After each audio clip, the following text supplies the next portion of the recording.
Spet je ponedeljek in čas za športni pogled na spletni strani delo.si. Tokrat nadaljavo in le zvočno, z menoj na telefonski zvezi Gorazd Nejedli iz Londona. Pozdravljen.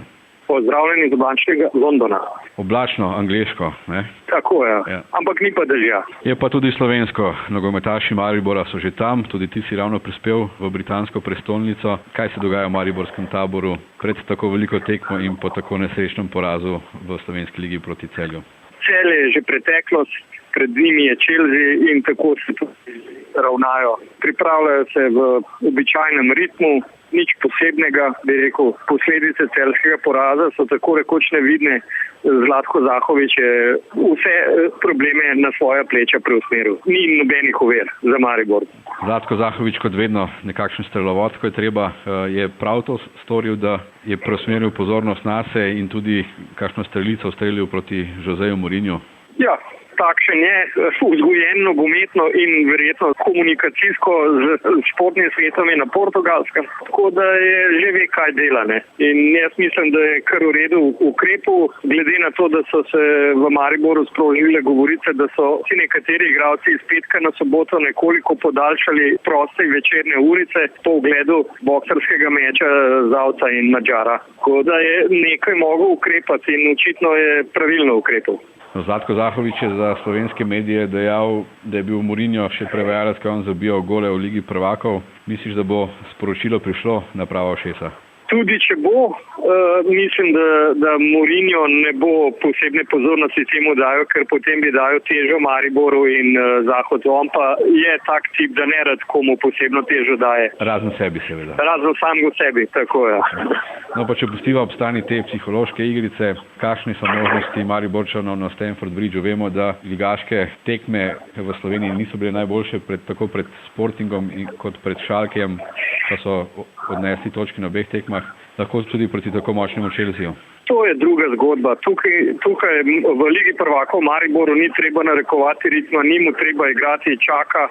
In ponavadi proti boljšim moštvom lahko ti tudi bolj privlačno igraš. In Maribor je v tem položaju, da se lahko enakovredno kosa, na koncu pa tako odloča individualna kakovost. In morda bo dobro zgledal na igrišču, pustil vtis, da bi se lahko kaj dali izvleči več, ampak individualna kakovost Chelsea bo odločila. Ni bojazni, da bi preveč se razživeli Chelsea nogometaši. 2-3 gole, največ razlike lahko, če že pride do poraza. Ali Chelsea ni stroj, ki bi tekmece poniževal s 4-5 goli. Niti nima takšnih igralcev, še posebej zdaj, ko ni Diego Coste. Pa tudi Mourinho ponavadi zapre tekmo, ko ima gol ali dva prednosti in ko vidi, da tekmec ni dorasel njegovemu moštvu. No, kot si dejal, pri Chelsea ne bo prvega strelca Diego Coste, kaj pa Mariborčani?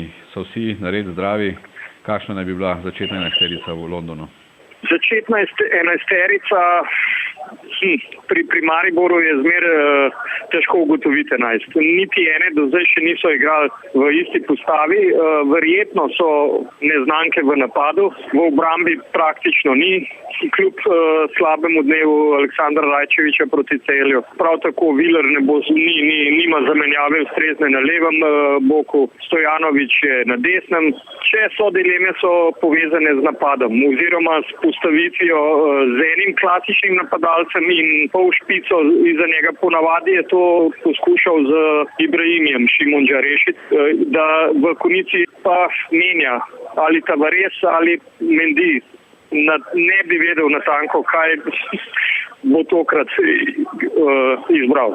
Kaj pa glede taktike? Recimo bunker po Chelseajevo, ko igra Angleži proti kakšnemu močnejšemu tekmecu? Ne bo to klasičen bunker, ker niti Chelsea ne igra tak slog nogometa, ki bi silil moštvo v izraziti bunker. Chelsea oziroma Mourinho slog je čim hitreje priti do gola, do strela. Se pravi, da ne bo nešteto podaj, ampak 2, 3, 4, potem pa udar. In Maribor v takšni igri ima možnosti, da lahko tudi kaj naredi. No? In se obrani, predvsem obrani. V napadu je pa pač tako, da nikoli ne veš. V 90 minutah zmeraj si lahko preigraš eno ali dve čisti priložnosti. No, London je sicer vele mesto, kjer ena tekma Lige prvakov ne pomeni prav veliko, še posebej ne proti recimo evropskemu palčku, kot je Maribor. Se Angleži sploh kaj obadajo z jutrišnjim tekmecem? Pravilno si ugotovil, London je London. Tukaj nogometna tekma je samo en dogodek v tednu, en dan športa, morda pomemben za privržence Chelsea, za vse ostale pa dogodek, ki ga sploh ne poznajo oziroma zanj ne vejo. Gorazd, hvala za tole analizo, pa upajva, da bo Maribor vsaj tako igral, da bodo potem vedeli, da je bil v Londonu. Ja, hvala, srečno. Lep pozdrav.